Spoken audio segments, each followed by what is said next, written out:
And we're live. Welcome. Did you know your brain has a sewer system? And it's technically the newest anatomical discovery of the brain. And we only found out about it about 10 years ago.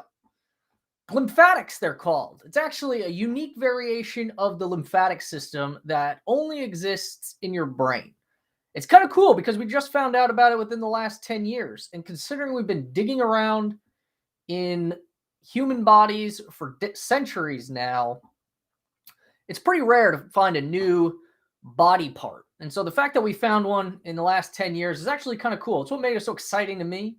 And but the reality is it's kind of confusing what it is. So we're going to dive into what that is today. Welcome to BSG Live. Stay with us as we go through kind of just a fun exploration of what the dumpster is for your brain, where your brain washes away all that junk that it acquires over the time. So go ahead, give a wave to us in the chat. Say hello to my co-host there, Josh, not a Dr. Norty.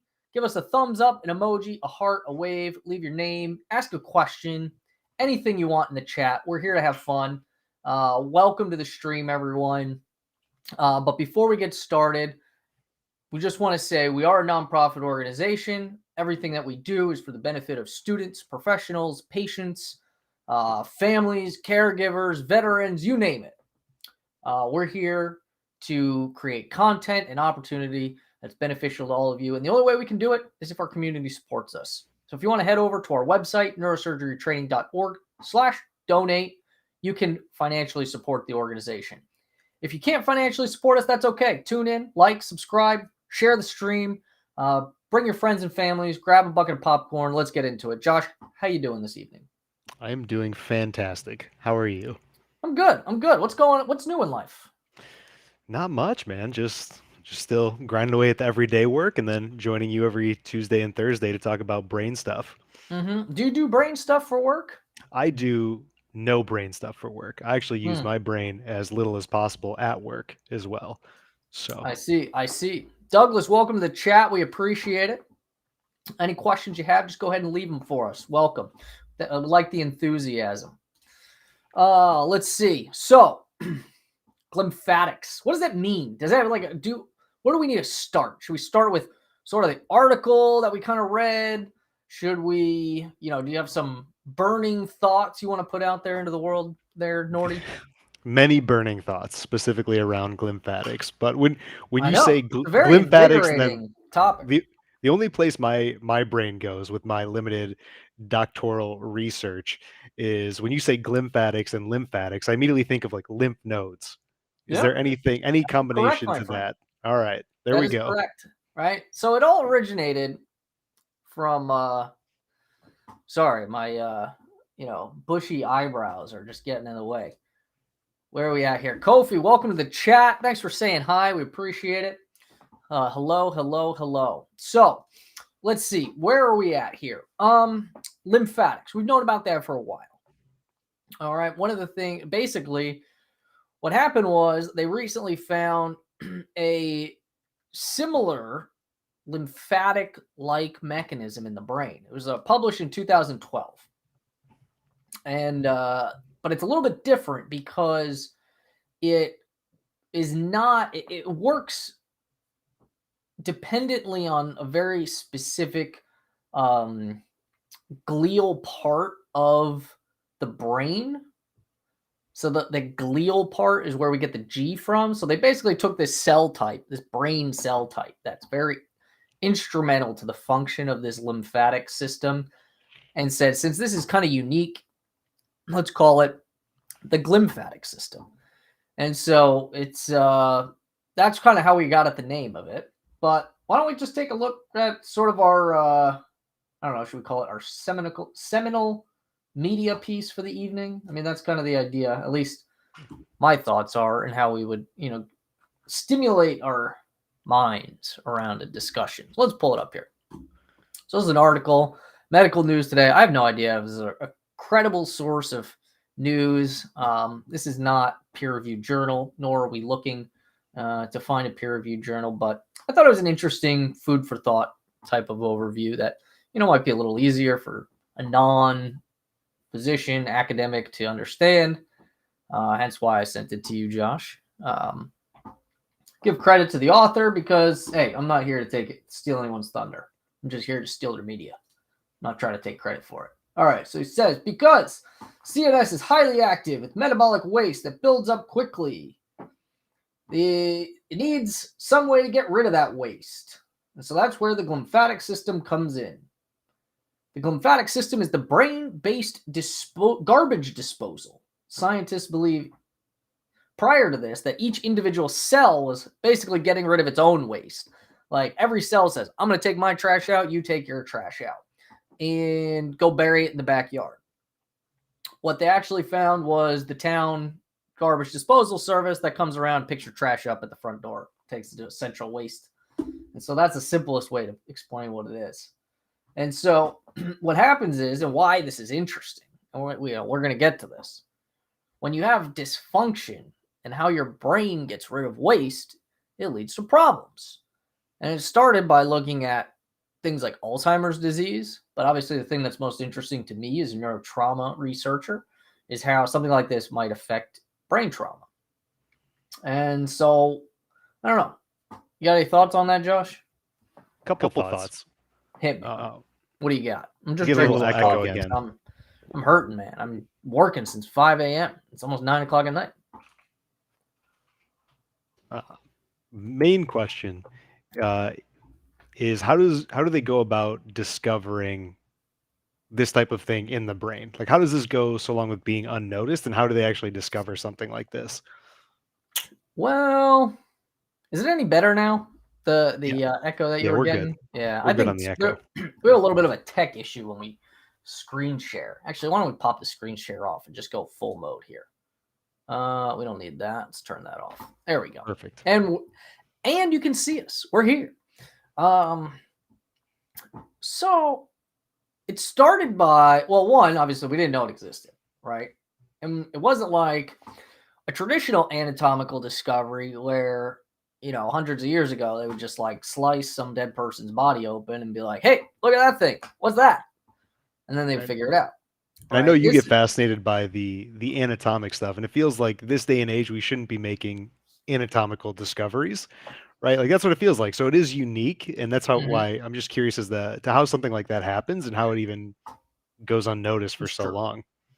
I mean, there are anatomical study or discoveries, right, that happen, but they're not like they were 100 years ago, right? Where we literally find like a part of a macroscopic vision, like a part of the body that you can see that we just discovered for the first time.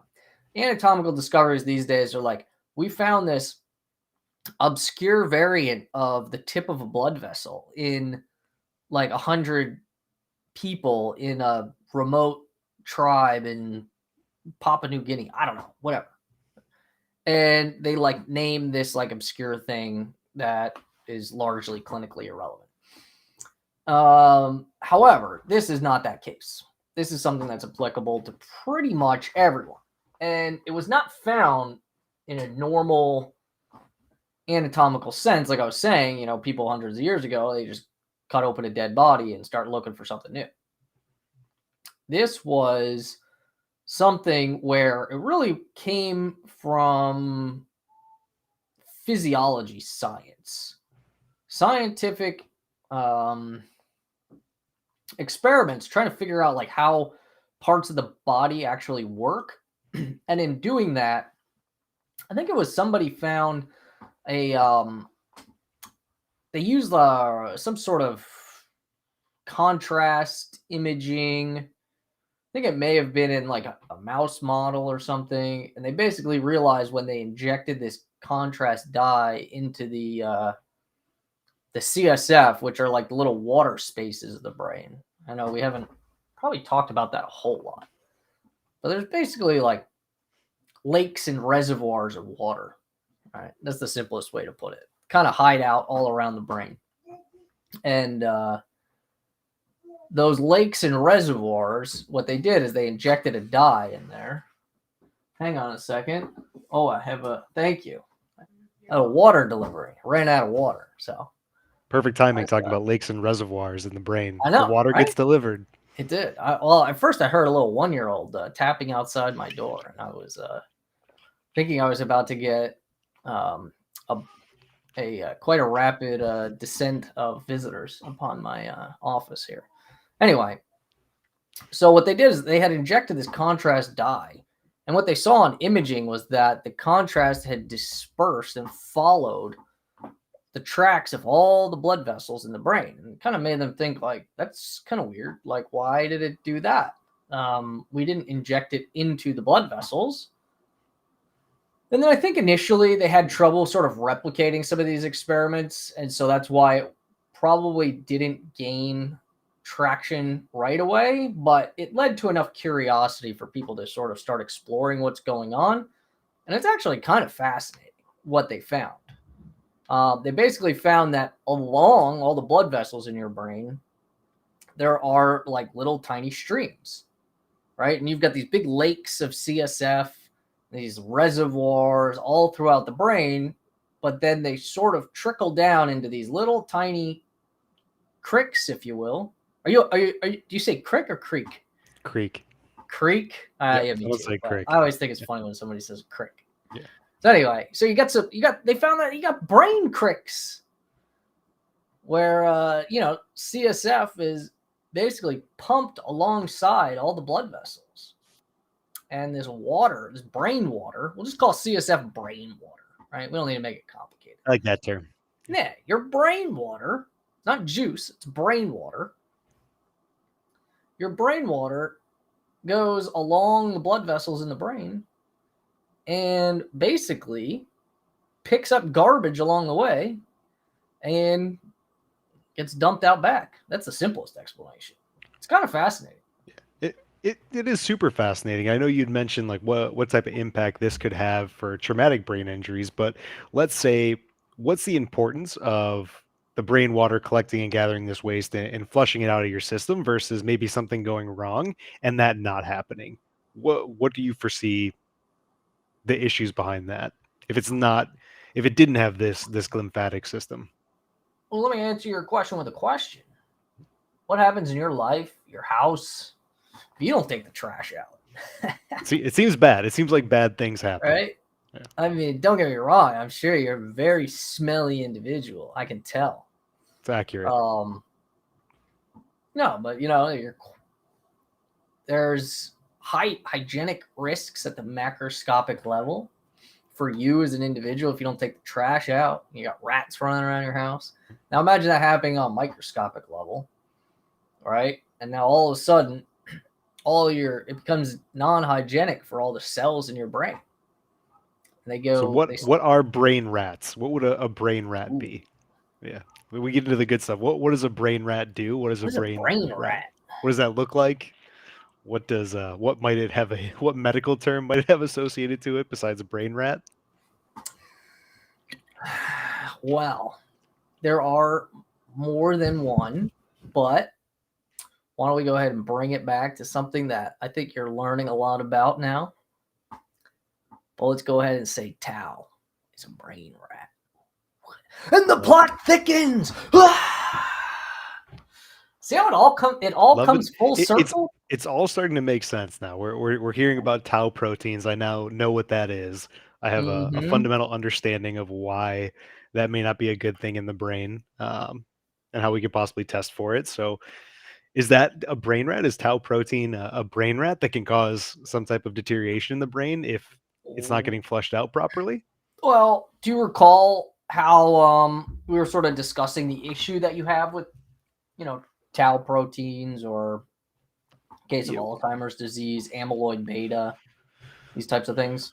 Which part of it? The part where it's escaping, or the part and being able to test for it, just what it does in general, right? It's like how it causes a problem, dude. Right. Like, it's degeneration. Do you remember any of that, or do you want me to reiterate? Just because I don't want to ramble on. Let's recap it quickly for everybody. But if I remember correctly, right, the buildup of tau proteins essentially creates degeneration of certain areas of the brain, which can lead to things like Alzheimer's disease, right? Which Alzheimer's, I mean, in a general concept, yes. Alzheimer's is a different protein. Which is that because it's tau, and then what's the other one? Amyloid beta. There's also Well, tau is the one associated with CTE, correct? Yeah. No. Tau is the one associated with CTE. Yeah, That's that's how right. we got on the whole topic of tau. Gotcha. But all these neurodegenerative diseases generally follow this similar idea that you get this waste product of a cell, right? Your body needs to get rid of that waste. If it can't get rid of the waste, it builds up. And when that product builds up, it creates basically like big piles of trash. And then eventually the piles of trash become so big that they cause the cells to start dying.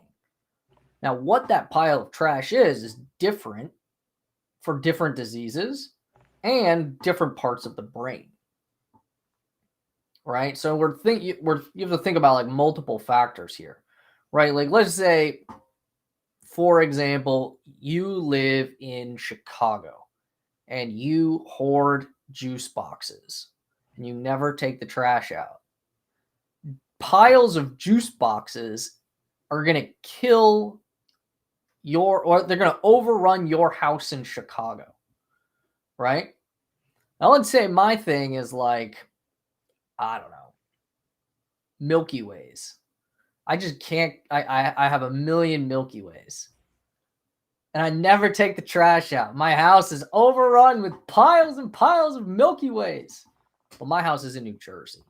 So a house in New Jersey, a different location, becomes overrun by a different protein in a similar fashion than your house in Chicago being overrun by juice boxes. They both cause a disease, but that disease will be different because you're talking about a different protein in a different part of the brain, killing a different part of the brain or degenerating a different part of the brain. And so that's why you get this whole class of all these different diseases that are, neurodegenerative in nature, but have very similar themes in terms of how they come about. Is the glymphatic system one system for the entire brain, or is it segmented out based on different parts of the brain? I think the answer to that question is one, but I'll be honest, I don't know if I'm wrong or maybe I'm right to the best of our knowledge and we just haven't figured it out yet. Sharif Elaine, welcome to the show. We thank you. And yes, it does make sense. We hope you're doing well this evening. So yeah, I mean, that's the general concept. That's how we end up with like parts of the brain degenerating, right? Your brain builds up trash naturally. It's not a matter of, you don't tell a hoarder to stop having things or stop buying things or stop making trash. What do you tell them to do? Throw your crap out, right? And so it's primarily a problem of waste disposal, much more so than waste production. Does that make sense? Right. Yeah. So it's flushing everything out.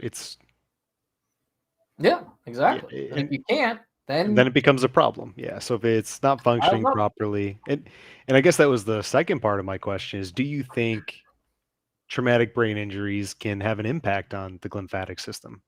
The answer is most certainly yes. Exactly how? I don't think we know the answer to that, but we can get into some of the reasons why. But I think before that, it's interesting to note that the glymphatic system is most active while you sleep. And so basically the channels, these little cricks, if you will, of that flush out all the trash when you sleep, it's almost like the tides rise and the cricks become rivers and your brain just starts dumping waste from throughout the day. And that's part of the reason why sleep is so important for brain function. Now, is it active during a certain part of like a sleep cycle? Oh, I don't know the answer to that question. We can figure it out. All right. I don't know how we figure it out. Yeah. I'll look up an article or something. That's why, I mean, we know, like, I always forget. REM cycles are fascinating to me too, and I don't remember much about them, but I'd be curious to know if during. That could be a good topic for a show. Yeah. Sleepwalking. You want to talk about a trippy process? Sleepwalking. I don't know. I've sleepwalked,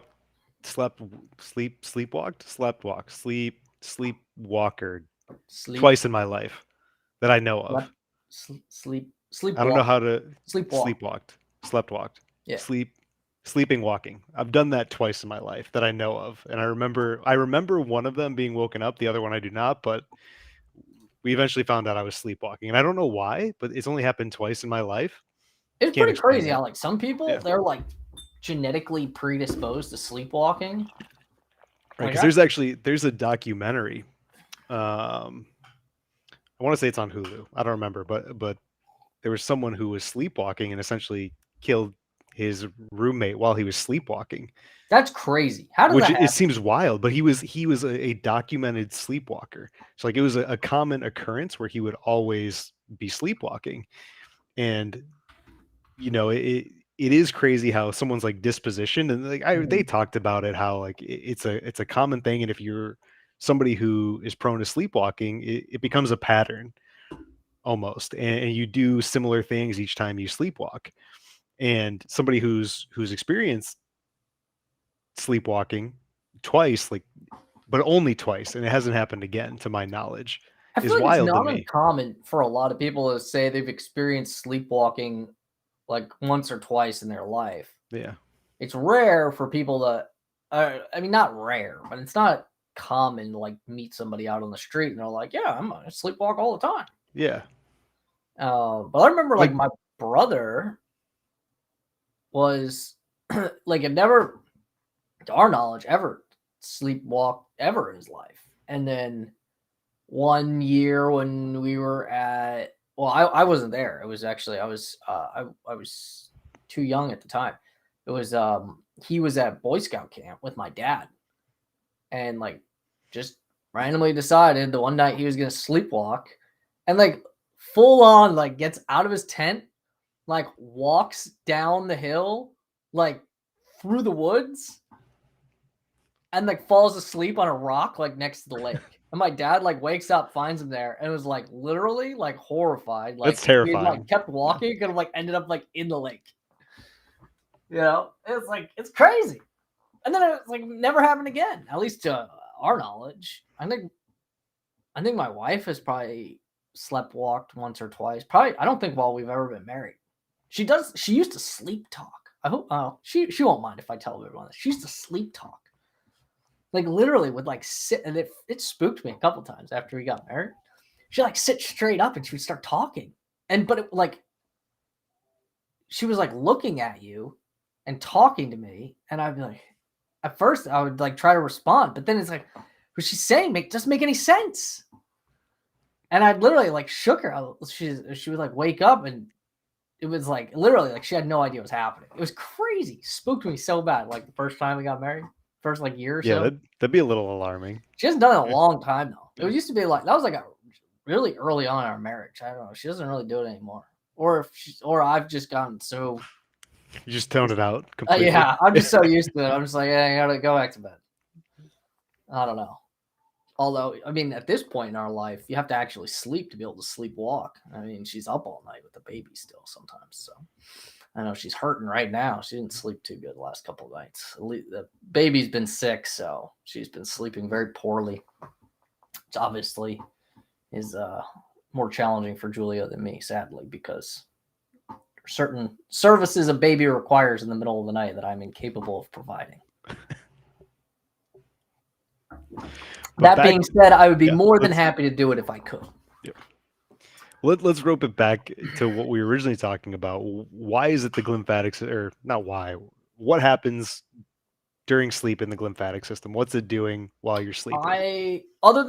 So we said it's basically like these little cricks. The cricks get bigger, the tide swells, and you basically could wash more junk out to sea. That's like the simple explanation of it. Why that happens during sleep, I don't know. We just know that does happen. Let's take a look at this article. I have no idea if there's anything helpful in here. I just kind of pulled it up real quick on the side. Let's see. For reference sake, let's just see what this is. Sleeping Brain, Harnessing the Power of the Glymphatic System Through Lifestyle Choices. Brain Science, published in 2020. I have no idea if this is, what is this journal? I guess we could look it up. National Library of Medicine. Over here. Brain Science Impact Factor.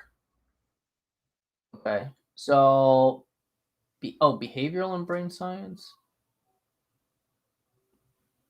No, brain sciences impact factor. I don't know. Is this the same journal? I mean, this is a good impact factor. Oh, wait. Brain sciences. Is this it? Yeah, this is it. What's I have a feeling this is a different journal. Let's see. It's always good to look at the credibility of the source of information that you're reading. Getting a peek behind the curtains as to how Ryan does research. I must accept the cookies. Let's see. Surely there must be. My suspicion is based on this being the publisher. It's probably a lower impact journal. I could be wrong.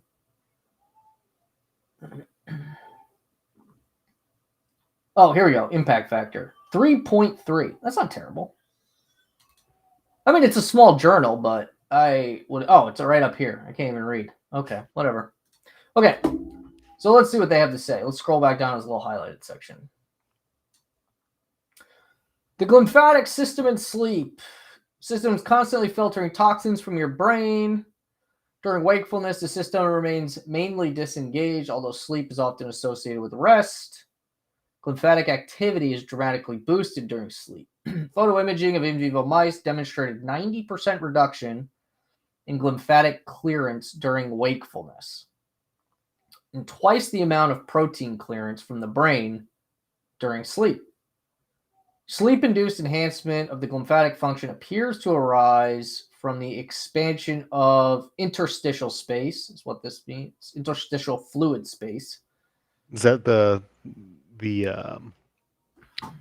lakes and deposits of water? What is that? What's the ISF? Technically, space? No. Okay. Interstitial fluid space is the space between the cells in the brain. Okay.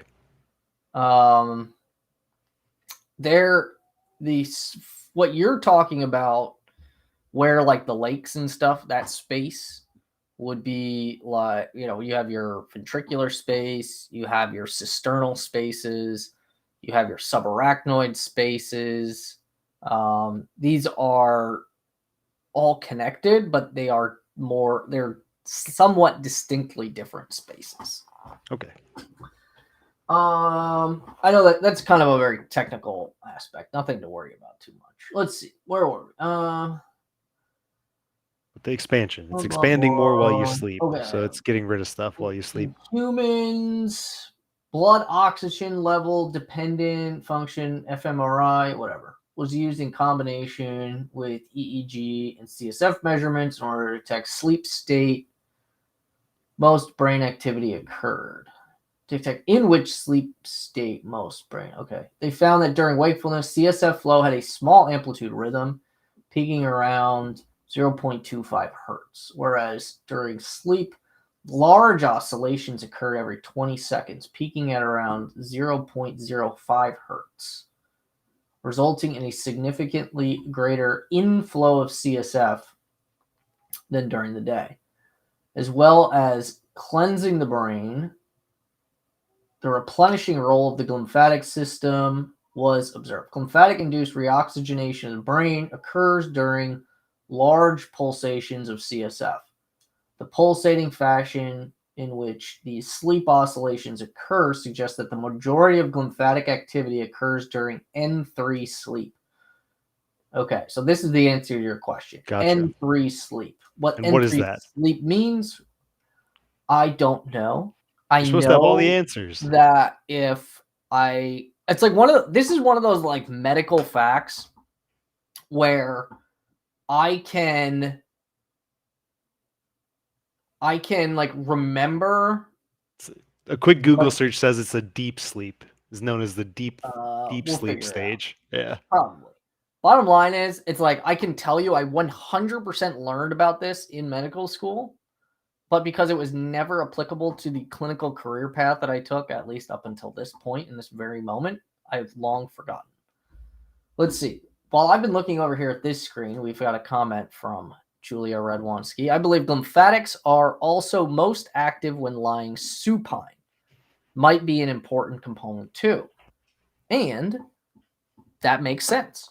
I didn't read anywhere specifically about that fact, but there are some components that impact how glymphatics actually function. And the pressure. Okay, so let's back up the train just a few steps. So you've asked about these lakes and these reservoirs that we've talked about. Let me actually pull this down because I forget. When we put these comments up, then we can see our faces. Let's take a pause on the screen share here. So there's a couple different factors that allow, right? So think about these glymphatic cricks. Where does the water come from? Well, it comes from the lakes and the reservoirs that are in your brain and, other channels of water movement that slowly taper down to the cricks. But the thing to think about is, how does the water get from these large reservoirs into the cricks? And if you think about it being more of a closed system, right? Because if you literally think about it like lakes, rivers, streams, yada, yada, yada, it's kind of what we consider more of an open system, right? Everything is, well, maybe not necessarily. I don't know. I'm not going to get into the physics of it all too much. But the idea is, like, imagine there's more pressure up at the top, right? Like, we think about everything kind of being sea level, right? Let's imagine you take the big giant lake that feeds it all and you raise it up, right? So now gravity's like pushing all that water down into the lower reservoirs, right? So the pressure that's forcing that fluid down into the cricks is going to be higher. And so when you have higher fluid pressure feeding the glymphatic system, higher fluid pressure from the lakes and the reservoirs feeding the glymphatic system generally basically function like it flushes more fluid through it. And that's why actually what I guess they've shown is that if you do if you put like a drain into, or like open up a patient's brain for brain surgery, right? You're basically taking that closed system and you're kind of opening it up and you're relieving the pressure, that natural pressure. All right, because normally the brain pulsates, right? It kind of like pumps that fluid down the pathway, right? It's a big convoluted pathway. Maybe we should pull up a picture. Would that help? Right, because all this talk of fluid and the way this works, just it makes me wonder. Let's pull up a picture. Go ahead. I'll find a picture. Because again, you're a neurosurgeon, right? You've opened up brains. You've helped relieve like actual like physical fluid buildup in the brain, correct? Mm-hmm. Like you've done that. Is that the same fluid that's used in this glymphatic system, or is it different? Because that's what I just keep picturing is physical pipes, physical fluids within the brain. And so are you able to walk through what happens to cause buildup in the brain? Like say somebody gets hit, what exactly is it that causes that fluid buildup in the brain? Okay. So let's look at this picture. Boom. These are your lakes and your reservoirs, my friend. This would be like, imagine somebody took a knife and just chopped you just like this, right down your middle of your nose, and then was looking at you from the side. That looks like a xenomorph from the Alien movies, by the way. That's all I can see, and I will never unsee that now. So This is continue. your brain, my friend. Yeah. I mean, it's a cartoon of your brain. I'm talking the blue thing, the blue lake in the middle looks like a xenomorph. Oh, And this thing. I can't unsee that. Well, this is your lateral ventricle. Alien. Sure. I mean, it is. The brain is very alien-like. I will give you that. But these are sort of your lakes and your reservoirs. These big pockets of fluid. All right. And see these little arrows? These arrows are indicating the direction that this water naturally sort of flows. And you can think like, sometimes a river is just sort of slowly trickling on by. And other times you stand on the riverbank and water is just flying down, right? It's got a really good current. Well, basically what happens is at night, that current picks up significantly. And that's what allows the smaller downstream cricks of the glymphatic system to clear out a lot more metabolic waste. But you have to think, what happens at the end of the cricks, right? You can't just build up infinite amount of fluid at the end of the crick. Eventually it has to go somewhere, right? Your brain is stuck inside of a closed space. There's only so much space in there, right? So if that fluid eventually has to leave your brain and leave your head and go outside the skull, somewhere else in the body. And then the body, you can pee it out, poop it out, wherever these things go. Or it can just, the water gets recycled usually. A lot of the water will get recycled back into your bloodstream. But then all the waste and stuff has to go out through your kidneys or, probably most likely kidneys, but all these other waste disposal organs of the body. All right. So what happens is you have, because your question first, I know we've got a million questions flying around here. Your question was, how do you get a buildup of fluid? So you get a buildup of fluid if you basically have an obstruction anywhere along that path. And so there used to be this idea in neurosurgery that you had obstructive or non-obstructive hydrocephalus. And I guess I don't really have a dog in this academic fight, if you call it that, but somebody came along at some point. I think it was more of basically it was like all hydrocephalus is obstructive. Do you have an obstruction in the middle of your river, or do you have an obstruction at the very end of the river? That's really the only difference. But if you think about it, if you block up the flow of the river, everything's going to build up upstream. If you just stick a dam in the middle of the river, eventually everything upstream is going to build up. Right? And what happens when the volume of all your water collection starts building up? Well, the banks of the river can't just expand, or the banks of the lake can't just expand to make more room. So what happens is the pressure of the lake starts building up. And that's when you start getting like actual neurologic problems. That's when the pressure inside the brain starts going up and all sorts of, you can get hydrocephalus, you can get pseudotumor cerebri, you can get papilledema. These are all very fancy clinical terms. But if you're a patient, which, we've got many patients out there watching the show, if you've ever had any of these problems, those terms probably ring a bell. If those terms don't ring a bell, don't worry about it. Count yourself blessed. You've never had to deal with them.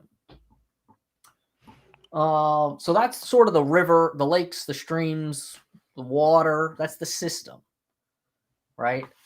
And I would kind of say, the lymphatic system does a lot more than just transport the fluid, right? It's sort of that very downstream element that transports the fluid and takes the trash out in process, but it also helps distribute certain nutrients, not nutrients, we're just making up words now. It helps distribute certain nutrients to the right parts of the brain. And I think one of them that I found kind of interesting was actually like all the like the cholesterol in your brain. Your brain needs cholesterol. It's a very fatty organ. But interestingly, I just learned this in my reading in preparation for today. Your brain makes its own cholesterol. Your body doesn't like transport cholesterol to your brain. Your brain actually just makes its own cholesterol. And so the brain will make the cholesterol, and then it's got to kind of distribute it to all the different places. So the glymphatic system will actually serve the purposes of transporting a lot of fats too. So if you think about these lakes and these rivers, right, it's almost like a very clean water source, right? It's pretty much like water, some glucose, maybe a couple cells hanging out in there. Not a whole lot there. It's a super filtrate of your blood, basically. What that means is blood gets pumped into the brain. That blood gets pushed through this like super tight water filter, and the stuff that comes out on the other side is your, what do we call it? Brain water? Brain water. Brain water. Stuff that comes out on the other side is your brain water. It's like recycled water, you know, it's but it's potable. I mean, I suppose you could. It's sterile. If you wanted to drink your CSF, I suppose you could. I wouldn't drink somebody's CSF. For the next experiment on BSG Live. And but I mean, gun to my head. It seems like it serves a purpose other than just CSF. Sure, why not? Basically water. From what you're saying, it's not only, you know, taking out the waste, but it's distributing nutrients to the rest of your body as well. In some instances, right? Yeah. But actually, this is kind of going back to last week's show, right? We were talking about this issue of like when you have actually, that's a great analogy there. Your digital media guy. It is a Brita filter. Exactly. That's how you get brain water or CSF. How do you change your Brita filter, and how often should you change your Brita filter in your brain? You, my friend, are stuck with it for life. Okay. That's good. But low maintenance. You have actually you kind of have two Brita filters, right? So it's like double filter. You have to filter it from the blood into the lakes and the reservoirs. So it's like, imagine you take like muddy water and pour it in a Brita filter. What comes out into your reservoir is your initial CSF. But then imagine another like outlet at the bottom of the Brita filter where it gets double filtered. And then when it goes out that way, it, you know, that's where it makes its way back into the bloodstream and gets washed out of the head. Okay. Right. So I've got another question lined up. You can continue. Because this may be a good time to take a break, a pause for the cause, if you will. Tell people. Pause for the cause. Pause for the cause.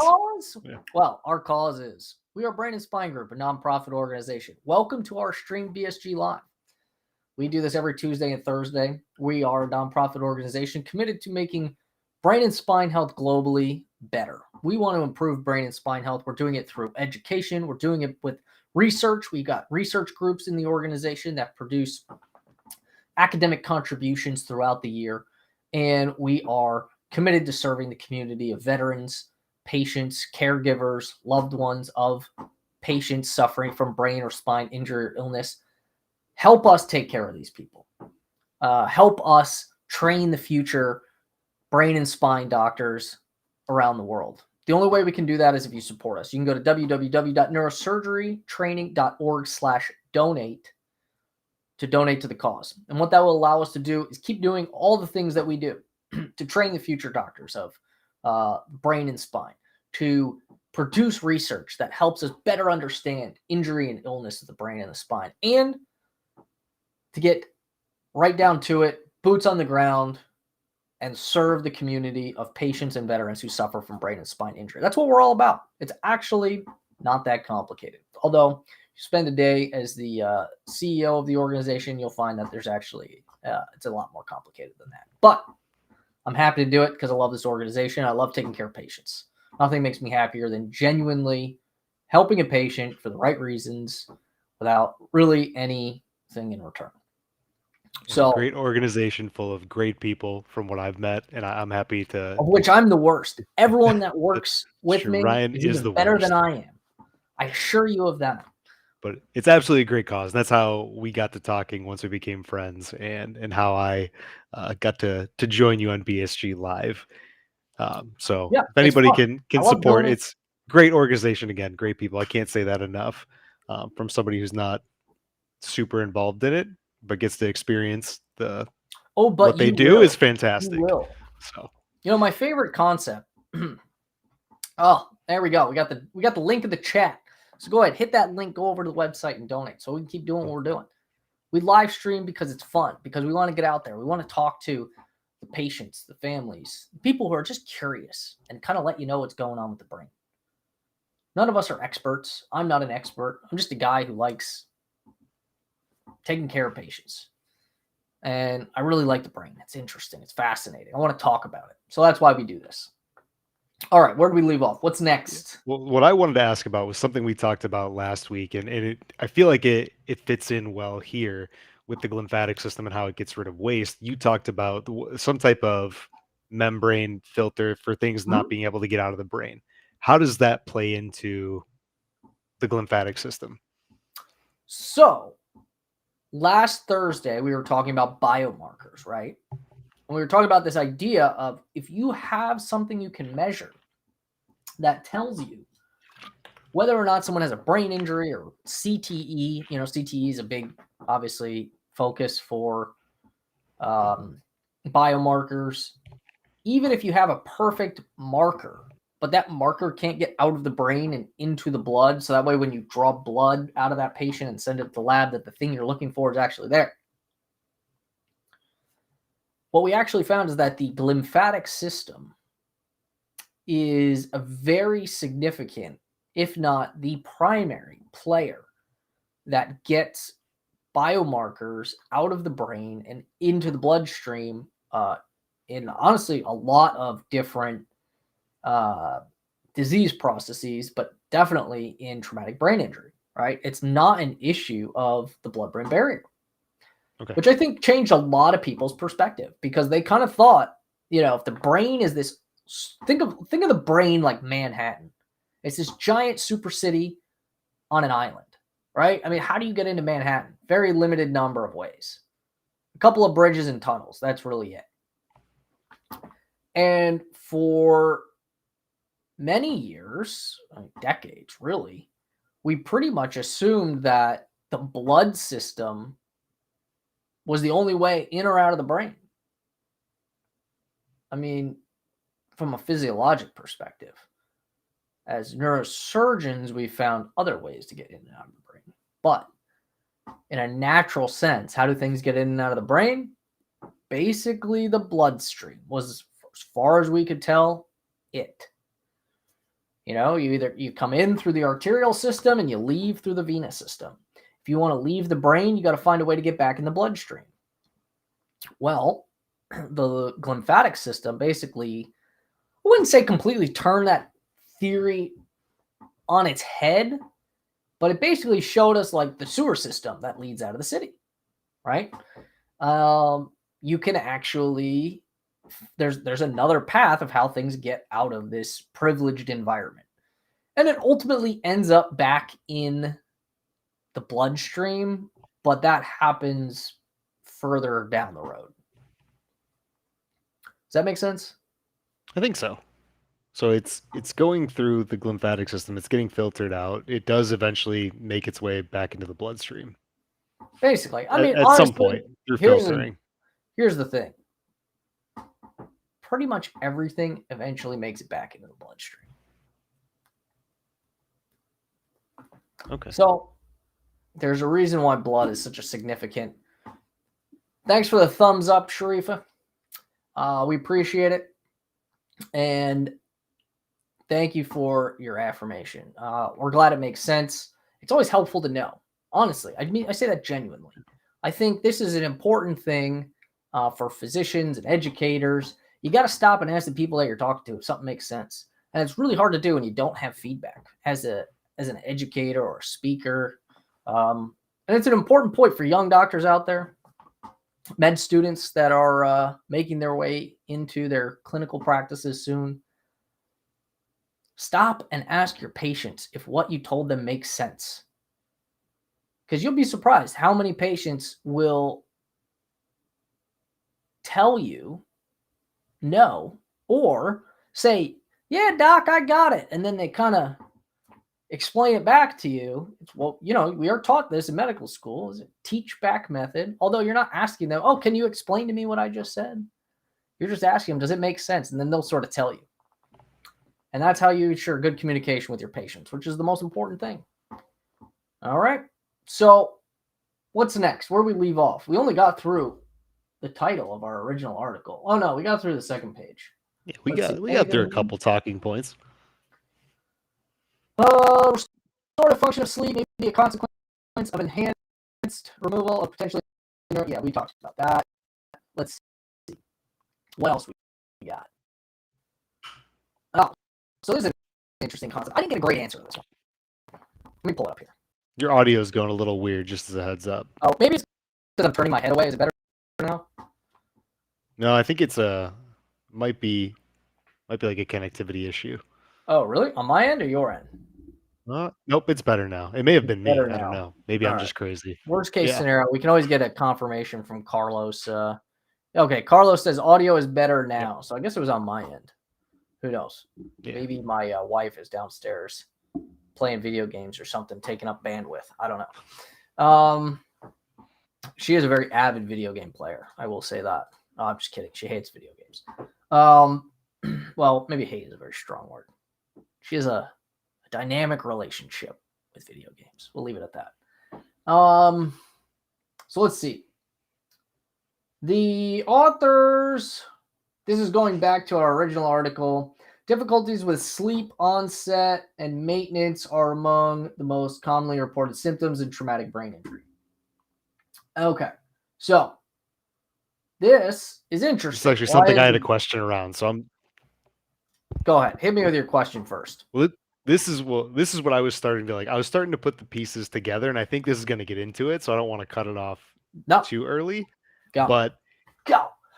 After talking about CTE and some of the effects that people said they experienced from somebody they later found out had CTE, it all starts to make sense, right? In my head, to where someone has a brain injury. It's affecting the glymphatic system. Yes. Could eventually be something that's leading to CTE from that original brain injury, right? And then people start to experience problems with sleep. And all of this does seem very connected, which I think this is what it's going to get into here. Connected, yes. But I'll be honest. I'm not saying it's proof that the disruption of the glymphatic system is causing CTE, but it may be a major player in identifying it, as well as it could be something that's being affected and could ultimately be some sort of cause for CTE as well. If they're not able to get rid of these proteins that are causing degeneration effectively, in my head, that could be something that's a factor in all of this. There are some key things you said that are correct, that are good to emphasize. One being that they are connected. I believe the answer to that is yes. I would not go so far as to say we have any idea of what is causal, right? What causes what? I don't know. All we know is that there's something connected between repeated head trauma, sleep disturbance, glymphatic system dysfunction, and long-term development of neurodegenerative symptoms. What the connection is between all those things, I don't think anyone fully, truly understands. So we don't understand. This is where we start getting into the actual pathophysiologic mechanism. And what those fancy words mean is like, it's sort of like we understand that, like, if I told you take spark plug, pistons, rods,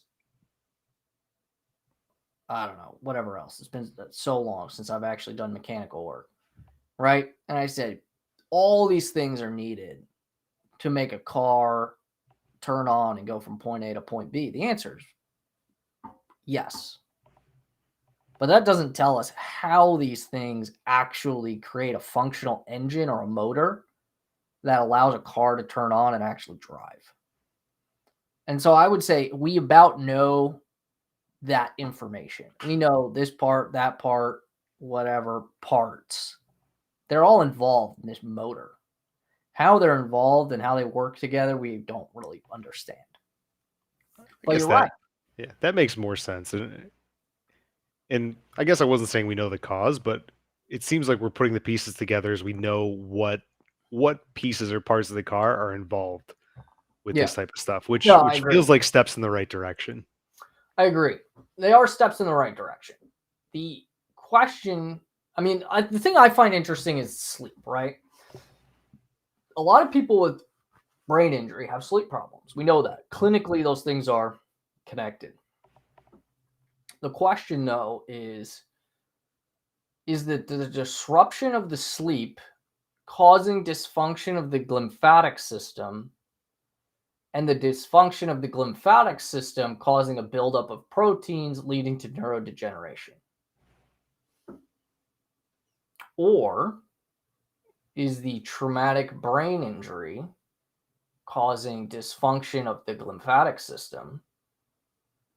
Dysfunction of the glymphatic system is causing sleep dysfunction and long-term downstream neurodegeneration. So the question, I guess what I'm getting at is, what comes first? Dysfunction of the glymphatic system or sleep disturbance? And in my head, again, I keep thinking of this as a physical thing, and I am not a doctor, which we have laid out pretty clearly. But in my head, just again, I can't drop the physical thing. This is what I keep picturing in my head the more we talk is somebody's walking. Yeah, I've got some props to walk it. I've got rock, Oh, person's head. So I'm picturing this is brain injury happening, and then it goes like this, and then the pipes in their head get bent and don't function properly, and that's causing neurodegenerative diseases. That's what I keep picturing in my head. I know that's not factual, but that's just what I keep picturing. So like that, I can't drop that image. so But I hope we find out. no, that's more of like, well, Like, what you're like getting I'm at is picturing the more of like pipes just bending. you're thinking of it like from a purely structural perspective. Correct. Yes. I don't think it's that simple. I don't know. Maybe, I don't either, but that's what I but keep picturing. And I can't. there are some things that we do know. So we do know that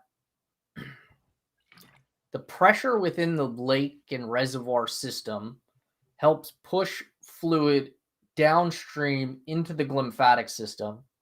So that way the glymphatic system can actually work. That's one part of how it works. But that's not enough.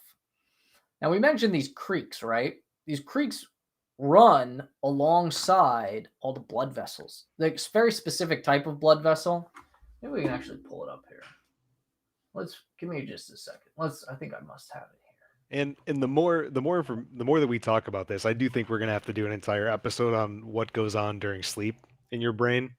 I don't actually even know. Because So I we'll have think to I always look find that about that. fascinating. I think that'll be a good one at some point. Let's see. Okay, here we go. So let's turn our screen on. We good? Mic check. 1 2 1 2. We're good, All I right, think. cool. Yep. Actually, so we're gonna come back to this image in a second, but before we do, let's pull up the. How do I get back to the? Hold on. Let's go back to the first image, which was this one, right? Yep. So your lakes, your reservoirs, everything runs downstream. And then so we're running downstream, boom, boom, boom, boom, boom. Then we get to here. Now, this is like a super zoomed in view of downstream, right? All this brain water, CSF, cerebrospinal fluid, is just washed down. This is like the beginning of the creek. This is the mouth of the creek up here. All the lakes and everything, they're all up here, upstream, washing down into here. All this is representing are the blood vessels in the brain. And the blood vessels are bigger, bigger, bigger, and then they start to get smaller, smaller, smaller as you go deeper into the brain. Are you all with me so far? I'm not like totally losing. Nope, I can follow this. The visuals help me personally. Now, as this brain water, it washes down alongside. This is starting to become your glymphatic system. In fact, this really is your glymphatic system. See, glia limitans. It's lined by glial cells. But this is outside your blood vessels, but it's running alongside the blood vessels. And as this brain water is getting pumped down these reservoirs, it starts to like lose energy, basically, right? So the pressure from all the lakes and the streams upstream have sort of pushed the fluid down into these channels, but now we start to lose steam right around here. And the way that this crick system keeps pushing water down is almost like, imagine this blood vessel pulsing. Ba-boom, ba-boom, ba-boom, ba-boom, ba-boom. That pulsation of the blood vessel starts shoving that water further down the path. It almost becomes like a pump. You with me so far? I'm following. Okay. So what they have found is that in older patients with high blood pressure, that the function of the glymphatic system is actually worse. And the hypothesis is like the proposed explanation. When I say hypothesis, what many people probably think in terms of a functional definition is actually a theory. Like if you say, oh, I have a theory. Well, in a scientific term, what you really are referring to when someone says, I have a theory, they really should be saying, I have a hypothesis. They're saying, I have a proposed explanation that kind of makes sense. That's a hypothesis. Theory generally is much more well established, like theory of relativity, right? That is an established theory. When you just sort of come up with an idea that's plausible, you should say, I have a hypothesis. So Josh, they have a hypothesis, and their hypothesis is that long life of high blood pressure causes stiffening of these blood vessels, so that way that becomes less dynamic anymore. Or not, it's not pumping as well. It is, but right. I mean, exactly, right? Imagine the walls in a young, healthy blood vessel. They're very flimsy and dynamic, and you stretch them out and they snap back closed, and you stretch them out when the heart beats again and they snap back closed, and they go boom, boom, boom, boom. Creates a big pumping motion, right? It's very visual, right? I'm trying to make this as visual as possible, right? But then over time, with years and years of high blood pressure, those blood vessels, they start to turn to stone. And even though the pressure inside the blood vessel is very high, when the heart beats, the blood vessel wall is just kind of like, poof, poof, poof, poof. It's very resistant to deforming as the heart beats. And when you don't get that physical deformation of a flexible, dynamic, healthy blood vessel, you don't get as much pumping effect on the surrounding glymphatic system. And so that's their hypothesis of why hypertension, high blood pressure, is associated with poor glymphatic function. And the secondary hypothesis to that is that long-term decreased glymphatic function leads to long-term decreased waste excretion from the brain and dementia. I mean, again, that makes sense. I know it's not proven, but again, that hypothesis, that educated theory, where you can say that kind of makes sense. Yeah. And that's basically research in a nutshell. It's a bunch of people reading other people's papers, sitting around coming up with stories that say this kind of makes sense. And then some people go off and they come up with clever experiments to better determine if that proposed hypothesis is true or not. And a lot of times it's really hard to say something's definitively true. All you can do is say, we tested this and we didn't come up with any evidence that it's not true. So we can assume that it's true and move on to the next thing until somebody happens to find something that contradicts your presumed beliefs. And that is research in a nutshell, my friend. So, does brain trauma break the glymphatic system, and a broken glymphatic system leads to sleep disturbance? Or is there something else related to brain trauma that causes sleep problems? And the sleep problems are the thing that is really negatively impacting the glymphatic system, because you need good quality N3 deep sleep, according to our previous article, in order for the glymphatic system to increase 90% in its ability to clear waste. Well, I think that's a significant difference. The way that the glymphatic system functions it just has me with so many more questions and wanting somebody to figure out the actual answers as to what is happening when it malfunctions or what's causing the malfunction, right? Like this is where it gets fascinating. This is where it's like it just has my mind racing. I kind of got really sucked in on reading articles this week in preparation for today's show, because I started by reading one of the earlier articles, not long, I think 2014 or so. This discovery was largely made in about 2012. So if you figure, this was not long after the initial discovery, but 2016, 6 years ago. Oh no, 2014 is 8 years ago now. So we're pretty far removed from that. Mm. Then I read a paper that was written in 2020 or 2021, so fairly recent. And to be honest, I was not very impressed with the increase of knowledge between 2014 and 2020, 2021. I really didn't think there was anything new that I read in the newer article. And so it just made me question, like, have we not made any scientific advances in what we understand about the glymphatic system and pathophysiology in the last 10 years almost since it was discovered? For me, what that highlights is just how difficult it can be to study things going on in the brain, which we talked about last time. That is true. I feel like, this was a groundbreaking discovery that took how long to get to? And now it's like taking it even a step further. How long is that going to take? Because this, like we can't just crack open somebody's brain and see what's going on. You on can a regular basis. You can. Doesn't mean you should, but we definitely can. Yeah. And some people do. Some people do. All right. Well, I guess my question would be, where do we go from here? Because honestly, I don't know.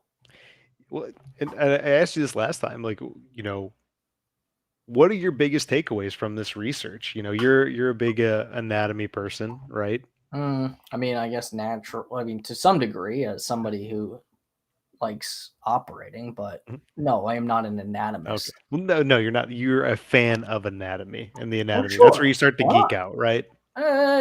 Sure, fine. I'll give you that.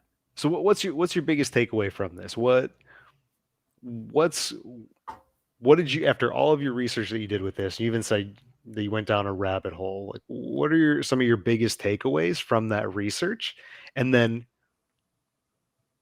you were asking a question, but I want you to answer your own question, is where do you want to see this go next? What is your perceived next outcome from this? So we didn't really get into these details too much, but in the setting of brain trauma, there is a redistribution of aquaporin channels. And aquaporin channels, we didn't really talk about tonight very much, but they're basically like it's part of the astrocyte, which is a cell in the brain that facilitates the transport of CSF into that interstitial fluid space that allows communication between the lakes and the reservoirs and the creeks, right? So something happens when you have brain trauma that leads to a decrease in, or not necessarily a decrease, but a change in the distribution of these aquaporin channels. So imagine if you have like a very specific connection between the lakes, the reservoirs, the downstream rivers, and the connection to the creeks.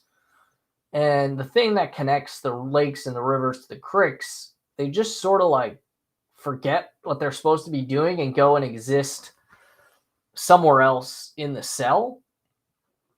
And are not able to provide the function in the right place. It's kind of like a weird, it's almost like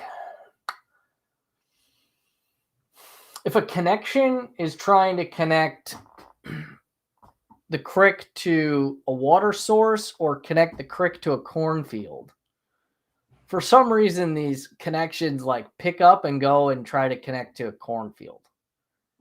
And what ends up happening is just nothing, right? It's kind of honestly, I don't love that explanation. It's the best simplified explanation I can come up with at this time. But that's the gist of it. So then the question is probably like, why is that happening in the setting of trauma? Why are aquaporin channels losing their polarized effect, is what they call it. At least that's what they're referring to it in the literature. They refer to the polarization of aquaporin channels, basically concentrating at the end of the cell in order to help facilitate water washing down into the creeks as much as possible. But then those connections just sort of like redistribute and you lose that dense collection of connections and you only end up with a small number of collections. The other collections go and connections go off and do other things and nobody really knows why. At least my understanding is we don't really know why. So I think figuring out why you're getting that change in the setting of traumatic brain injury is probably one of the next steps in starting to ask ourselves, like, where are we going to find a potential place to actually intervene? I don't know the answer to that question because I'm not a molecular cell biologist. But I think exploring these things are probably of interest.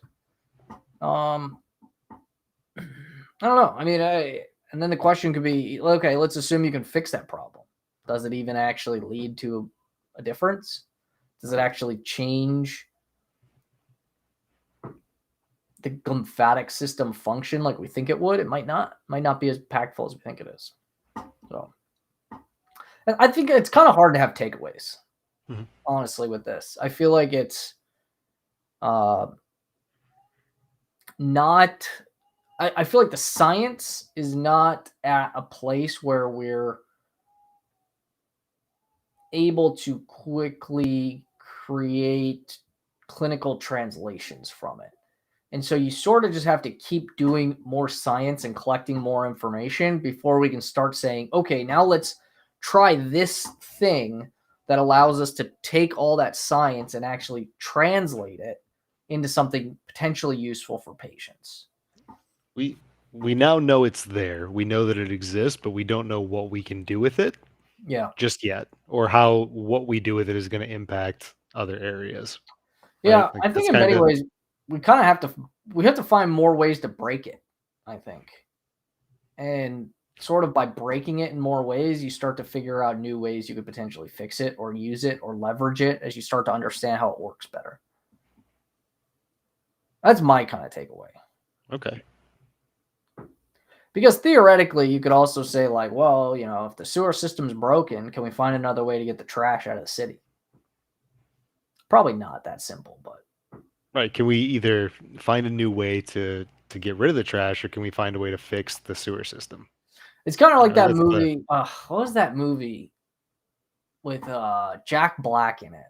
I want to say Rock. Shallow Hal, but not Shallow Hal. School of Rock. Not School of Rock. It was not Shallow Hal. It's not School of Rock. It was the one. Is a stupid movie. Tenacious D and the Pick of Destiny. No. Okay. But it's like a movie where maybe it wasn't Jack Black. They like invent vaporizer. Does it ring a bell? I know. I know what now this we have to look is. it up. Oh, we have to man. look this up now. Vapoo. For some reason, I want to say Idiocracy, but I don't think that's right. That's not Jack Black. Envy is the movie, I think. Is this it? Let's find out. I have no idea what's on the other side of this trailer. If we get banned, I feel like this is a bad idea. It's been a good ride. It's Jack Black. How bad could it possibly be? All right, let's see here. Envy.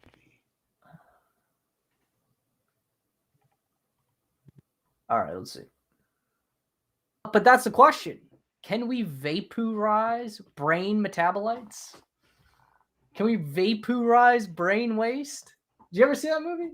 I feel like I've seen that trailer. I don't think I've actually seen that movie. I remember watching it many, many years ago.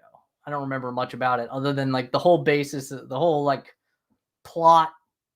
I don't know, not twist. What do you call it? The whole issue is that the wheels fall off the train because, or the train falls off the track, the wheels fall off the cart. That was a mix that one up real bad. We'll call that a grandmaism in my family. Train fell off the track, wheels fell off the cart. On that whole endeavor, because everyone kept saying, "Where's the poo go?"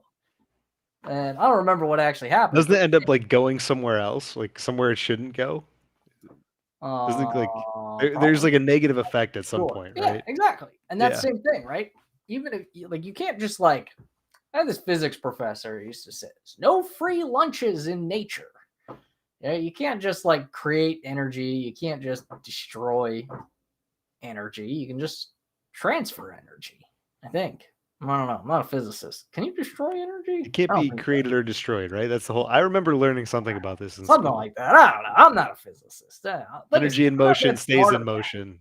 I'm not that Something. smart of a guy.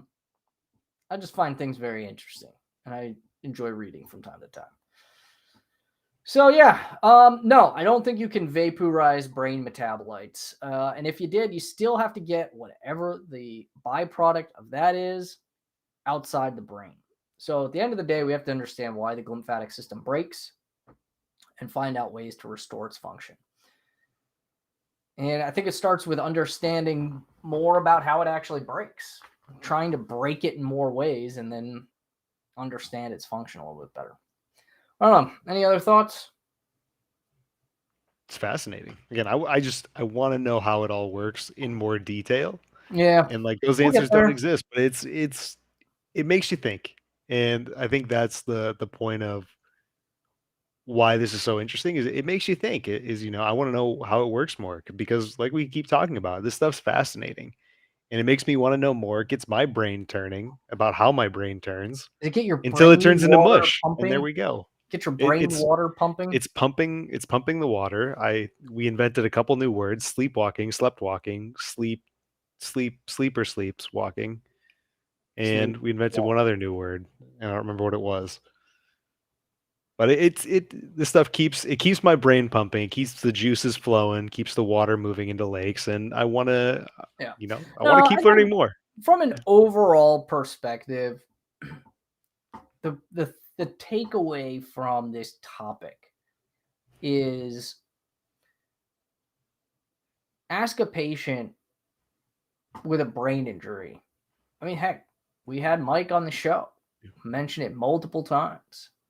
Sleep disturbance is a big issue for people with brain injury, right? I can't think of anything worse than wanting to sleep and having trouble sleeping. And Or that, not getting a proper amount of sleep, like, yeah, you feel terrible, you feel I mean, absolutely awful. I'm sure my wife can relate to that right about now with the last couple nights of sleep she's had. But the point is, sometimes solving a problem of just why is somebody not able to sleep and why is that related to a brain injury, even if we may not solve the CTE, but if we can better understand, I mean, presumably eventually we will, right? But my point is that may be way off down the road.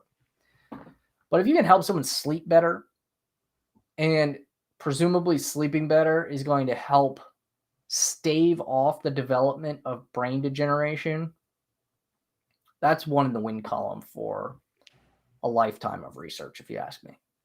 And And I that's the agree. takeaway from this today. It's And how do I we think address the smaller issues? Because it's not a small issue to a TBI patient who's having trouble sleeping. yeah, and I agree, and it's these little, like you said, big wins. They are big wins. Let's not devalue the wins of all of this. Is you start getting these smaller wins in the bigger picture that are giant wins and they are huge leaps forward. I think is awesome and interesting and great to talk about and keep having these conversations, because I personally think we need to know more about the brain in all facets. And the more we can learn, the more we can start to take steps to help people sleep better, at least have a fundamental understanding of what's going on inside their noggin, right? And Yeah. that could be a huge, huge win for a lot of people. We'll get there. We'll I think get it's a there. good takeaway. And, this is how making improvements starts with conversation. And that's what this is all about. Having conversation, stimulate questions, stimulate curiosity, feeding our research teams questions that need answering. And that's how we come up with research projects. And then when you come up with research projects, that's how you create more information. And when you create new information, you create new questions. A new conversation that creates new questions. So with that, you know what that means. What does that mean? Give the people what they want. Tell them where they can find you. Aha. Well, if you haven't already, do us a favor. Go ahead and subscribe on YouTube. Our handle is down below. I think our URL link is still broken. It is not our problem. It is Google's problem. They are working on it. But you can still find us by going to YouTube, search for Brain and Spine Group, or at Brain Spine Group in the search box. You'll find our channel. Hit the subscribe button. We're getting close to 10,000 subscribers. I know Carlos is very excited about that. Help Carlos and the rest of our team get to 10,000 subscribers by subscribing. We are a nonprofit organization committed to providing equal access to education for young professionals, for patients. We are committed to doing the hard work of research, to ask questions about what's missing in our understanding of brain and spine health and injury, and doing research to actually come up with more answers. And we're committed to serving the community, to having patient groups, veteran support groups, so that way people who have brain and spine injuries have places where they can come for support and for answers. And we can only do that as a nonprofit organization with your financial support. So if you want to go to neurosurgerytraining.org/donate and support us today, we greatly appreciate it. If you don't have the financial means to support us, you can subscribe to the channel, just like Jonathan Nolan did. Thanks so much for subscribing to the channel. We really appreciate it. And if you want to subscribe to the channel and be a super subscriber, join the community for $4.99 a month. That also helps our nonprofit mission. It all goes towards education, research, and taking care of patients. Okay. There's nothing other than that we funnel our funds and effort into. Everything serves that purpose in this organization. So we really hope that you enjoyed being with us during the show today. We hope you come back Thursday night at 7 p.m. We are talking about weed in the brain. We get lots of questions about it. I'll be honest, it's not my area of expertise, but frankly, none of these topics really are. They're topics that are interesting, and we figure it out as we go. Nobody here is sitting here trying to claim that they're an expert. We're just simply guys that are interested. We've got varying degrees of education and skill sets that allow us to dig into these topics from a curiosity perspective. But if you're sitting here looking for an expert, that's not us. We're just enthusiasts. And this next topic, next topic, I have probably conducted more research than Ryan has, hands-on research. But either way, if you do, at the very least, that Ryan didn't mention this, if you like what we do, if you like the videos, tell a friend, tell somebody on the street. Good point. Tell them to check it out. You know, if they're interested in the brain, share it. And if you don't like it, that's okay. Still tell people to check it out. They might like it. 100%. So there's multiple ways that you can support our nonprofit organization. You know, obviously your financial support helps us keep the lights on, but even just being a part of our community is good enough for me. We love doing these shows with you guys. We love your comments in the chat. We love having you all engaged. So please, we'll see you Thursday night, 7 p.m.